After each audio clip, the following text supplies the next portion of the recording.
Merhaba arkadaşlar, mutfağıma hoş geldiniz. Çikolatayı seviyorsanız bu tarif tam da size göre. Yoğun çikolata tadıyla tatlı sevenleri sevindirecek tatlımıza geçebiliriz.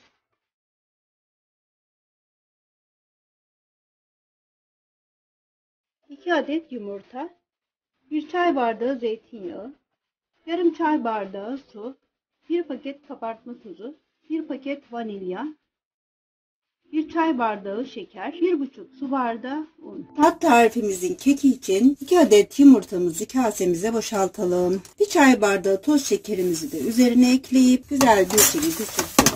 Köpük kıvamına gelene kadar karıştırma işlemimize devam edelim.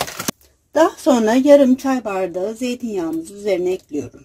Yarım çay bardağı ılık suyumuzu da üzerine ekleyelim. Karıştırma işlemimize devam edelim. 1 su bardağı unumuzu yavaş yavaş ekleyerek karıştıralım.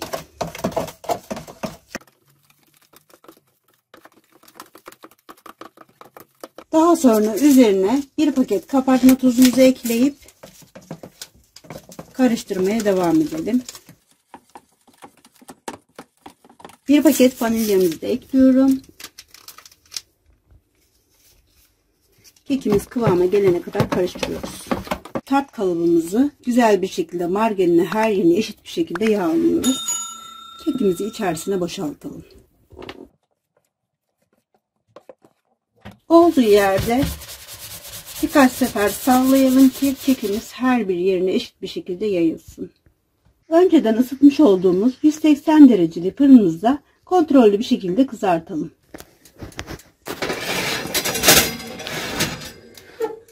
Tart kekimizin kreması için 2,5 su bardağı sütümüzü üzerine ekleyelim.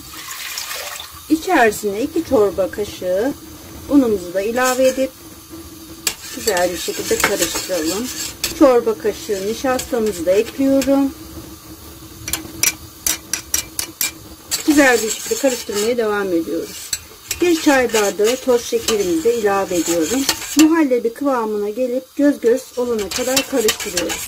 Evet arkadaşlar, muhallebimizin kıvamı oldu.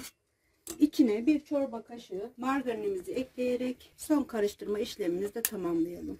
Gördüğünüz gibi ipeksi bir krema oldu. Margarini güzel eşit bir şekilde karıştırarak içine bulaşana kadar 1-2 dakika kadar daha kaynatıyoruz.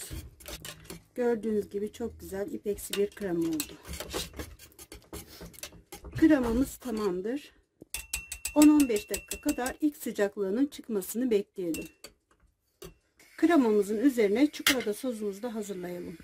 Çikolata sosumuz için 2,5 su bardağı sütümüzü tenceremize ekleyelim. 1 paket çikolata sosumuzu da içerisine dökelim. Çikolata sosumuzu da üzerine ekledikten sonra kontrollü bir şekilde karıştırarak pişirelim.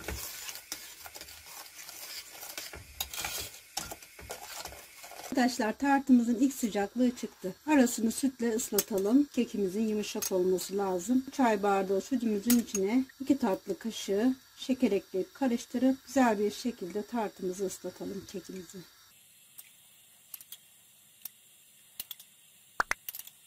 Hazırlamış olduğumuz kremamızı da üzerine ekleyip her bir yerine eşit bir şekilde yayalım.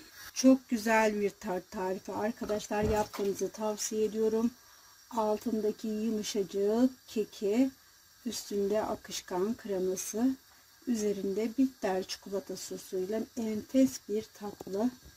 Çay saatlerimizde tatlı olarak ikram edebileceğimiz çok nefis görünümlü bir tart.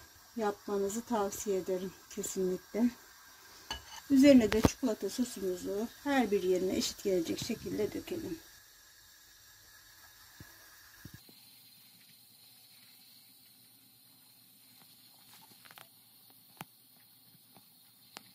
Arkadaşlar tartımızı 1 saat kadar buzdolabında dinlenmesi için bekletelim. Üstünü de dilediğiniz gibi süsleyebilirsiniz. İsterseniz meyve, isterseniz beyaz çikolata sosuyla üzerine şekil verebiliriz. Ben süslememi donduktan sonra yapacağım. Şimdiden beni izlediğiniz için çok teşekkür ediyorum. Bir dahaki yemek videomda görüşmek üzere. Hoşça kalın.